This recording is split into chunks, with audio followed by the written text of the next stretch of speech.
South ఇండియాలోని అతి తక్కువ ధరలకి రత్నాలనందించే ఏకైక సంస్థ 6JVR.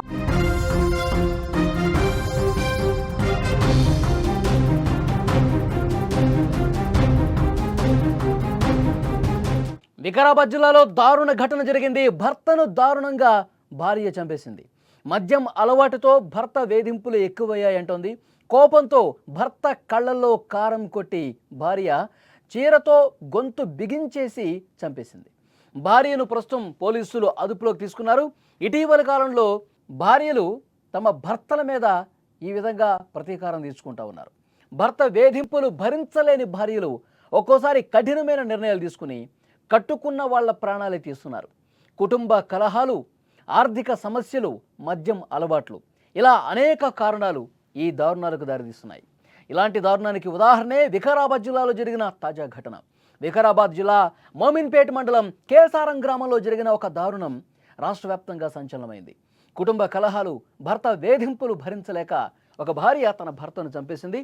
ఈ ఘటనతో మండలం మొత్తం కూడా ఒక్కసారిగా ఉలిక్కిపాటికి గురైంది. ఇక బంట్వారం మండలం రొంపల్లి గ్రామానికి చెందిన 37 ఏళ్ల కురుబ కుమార్, 34 ఏళ్ల రేణుక భార్యాభర్తలు. కేసారం గ్రామంలోని ఒక వెంచర్లో కూలీలుగా వీళ్ళు పనిచేస్తూ ఉన్నారు. ఇద్దరు కుమారులు కూడా ఉన్నారు వీళ్ళకి. కుమార్ గత కొంతకాలంగా మద్యం అలవాటుకి బానిసైపోయాడు. రోజు మద్యం తాగి ఇంటికి వచ్చి భార్య రేణుకను తీవ్రంగా వేధించేవాడు. రేణుకను తిడుతూ మానసికంగా, శారీరకంగా హింసలకు గురి చేసేవాడు. భర్త వేధింపులు ఎక్కువైపోయాయి. భర్త వేధింపులు, తిట్లు భరించలేక రేణుక తీవ్ర మనస్తాపానికి గురైపోయినటువంటి పరిస్థితి ఉంది. నిన్న కూడా కుమార్ మద్యం మత్తులో ఇంటికి వచ్చాడు. ఎప్పట్లాగే రేణుకను తిట్టడం ప్రారంభించాడు. చంపేస్తా అని బెదిరించాడు. భర్త వేధింపులు భరించలేకపోయిన రేణుకలో కోపం కట్టలు దించుకుంది. రేణుక ఏమాత్రం ఆలోచన చేయకుండా భర్తపైకి దాడికి దిగింది. అతడి కళ్ళలో కారం కొట్టేసింది. కళ్ళలో కారం పట్టడంతో కుమార్ కేకలు వేశాడు. ఈలోపు కుమార్ ఏమీ చేయలేని స్థితికి చేరుకున్నాడు. అదే సమయంలో రేణుక పక్కనే ఉన్న ఒక చీర తీసుకుని భర్త కుమార్ గొంతుకి గట్టిగా బిగించి లాగిపట్టి అలాగే గట్టిగా గుంజటంతో చీర గట్టిగా గొంతుకి బిగుసుకుపోవడంతో ఊపిరాడక గింజుకున్నాడు. కాసేపటికి అతను ప్రాణాలు కోల్పోయాడు. కుమార్ చనిపోయాడు అని నిర్ధారించుకున్న తర్వాత రేణుక స్థానికులకు విషయం చెప్పింది. ఈ ఘటనతో కేసారం గ్రామంలో తీవ్ర కలకలం రేపింది. సమాచారం అందుకున్న పోలీసులు వెంటనే ఘటనా స్థలానికి చేరుకున్నారు. మృతదేహాన్ని స్వాధీనం చేసుకున్నారు. కేసు నమోదు చేసి దర్యాప్తు ప్రారంభించారు. పోలీసులు రేణుకను అదుపులోకి తీసుకుని విచారిస్తున్నారు. ప్రస్తుతం నిజంగా వేధింపులే కారణమయ్యాయా? నిజంగా మద్యం మత్తులో ఈ విధంగా దారుణాలు చేశాడా? అందుకే ఈ విధంగా చంపేశావా? దీనికి అసలు వాస్తవాలు తేల్చే పనిలో పోలీసులు ఉన్నారు. పోలీసుల విచారణలో నేరాన్ని అంగీకరించింది. తన భర్త వేధింపులు, మద్యం అలవాటు, నిత్యం శారీరకంగా, మానసికంగా కుంగదీయటం, మానసికంగా వేధింపులకు గురి చేయటం, తిట్టడం, కొట్టడం ఇవన్నీ చేశాడు. నేనిక భరించలేకపోయానని పోలీసులతో వాపోయింది. రేణుకను ప్రస్తుతం అరెస్ట్ చేశారు. రిమాండ్కు తరలించారు. పోస్ట్ మార్టం నిమిత్తం మృతదేహాన్ని ఆసుపత్రికి పంపించిన పరిస్థితుంది. ఈ ఘటన తర్వాత ఇద్దరు పిల్లలు తల్లిదండ్రులు లేకుండా అనాథలైపోయారు. వికారాబాద్ జిల్లాలో జరిగినటువంటి ఈ ఘటన ఒక షాక్కి గురి చేసింది అక్కడ ఉన్న స్థానికులందరినీ కూడా. సో భార్యాభర్తల మధ్య ఎప్పటికీ గొడవలు ఉంటాయి, గొడవ పడుతూ ఉంటారు, మళ్ళీ కలిసిపోతారు అలా అనుకున్నారు. కానీ చుట్టుపక్కల వాళ్ళు ప్రాణాలు తీసే వరకు వెళుతుందని చెప్పి వాళ్ళు మేము ఊహించలేదు.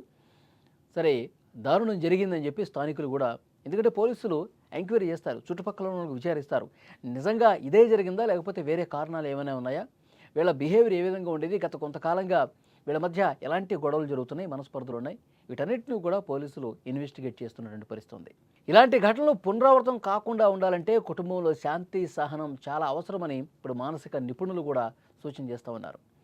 పోలీసులు ఈ కేసును అన్ని కోణాల్లో దర్యాప్తు చేస్తూ ఉన్నారు. ముఖ్యంగా గత కొన్ని రోజులుగా వాళ్ళ ప్రవర్తనని ఏ విధంగా ఉండేది, వాళ్ళ మొబైల్ ఫోన్స్ను కూడా చెక్ చేస్తూ ఉన్నారు.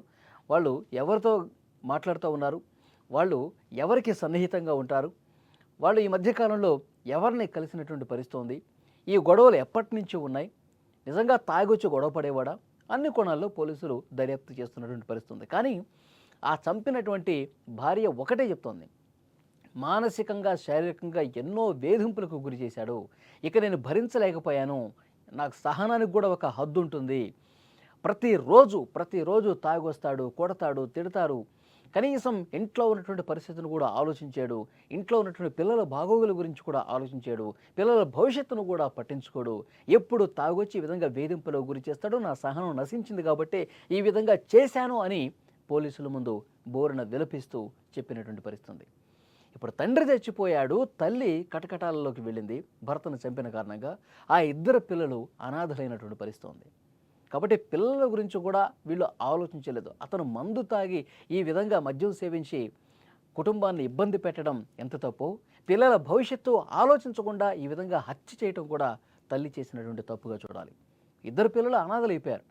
మరి ఆమె ఎప్పుడు జైలు నుంచి బయటకు వస్తుంది, పిల్లలు బాగోగులు ఎవరు చూస్తారు, ఆ పిల్లలు అప్పటి వరకు ఏ విధంగా ఉంటారు, ఏ విధంగా స్కూల్కి వెళ్తారు, ఏ విధంగా తమ జీవనం సాగిస్తారు, ఇది కూడా ఒక క్వశ్చన్ మార్క్. సో డెఫినెట్గా మానసిక నిపుణులు కావచ్చు, వీళ్ళందరూ చెప్తా ఉన్నారు, సైకాలజిస్టులు, తర్వాత ఫ్యామిలీ కౌన్సిలర్స్ ఎవరైతే ఉన్నారో వాళ్ళు చెప్తా ఉన్నారు, కుటుంబ పెద్ద సరిగా ఉంటేనే ఆ కుటుంబం సజావుగా ముందుకు వెళ్తుంది. కానీ దురలవాట్లతో ఈ విధంగా కుటుంబాన్ని నాశనం చేసుకుంటే మొత్తం కుటుంబం నాశనం అవటమే కాదు, ఆ ప్రభావం ఇంకా భవిష్యత్తులో వాళ్ళ పిల్లల మీద కూడా ఉంటుంది. డెఫినెట్గా కుటుంబాల విషయాన్ని చాలా జాగ్రత్తగా తీసుకోవాలి. అలవాట్లకు బానిసైనప్పుడు కుటుంబం ఏ విధంగా ఛిద్రమవుతుంది అన్నది కూడా ఇదొక ప్రత్యక్ష నిదర్శనంగా కనిపిస్తుంది. కాబట్టి అందరూ కూడా జాగరూకతగా ఉండాల్సినటువంటి అవసరం ఉంది. ఇలాంటి విషయాల్లో మరింత అప్రమత్తంగా ఉండాల్సినటువంటి అవసరం ఉందని చెప్తా ఉన్నారు.